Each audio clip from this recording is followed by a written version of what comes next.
Guys, sino gustong kumain dito ng balanghoy? Tingnan nyo, masarap to. Ito po ang hapunan ko isang linggo.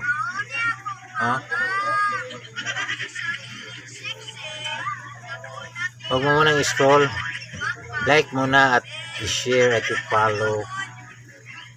Sino makarelate dito? Tingnan nyo, kasi wala ng bigas dahil sa bagyo.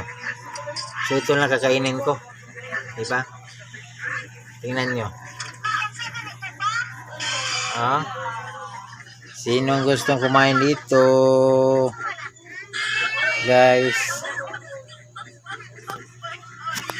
Masarap po ito. Thank you for watching.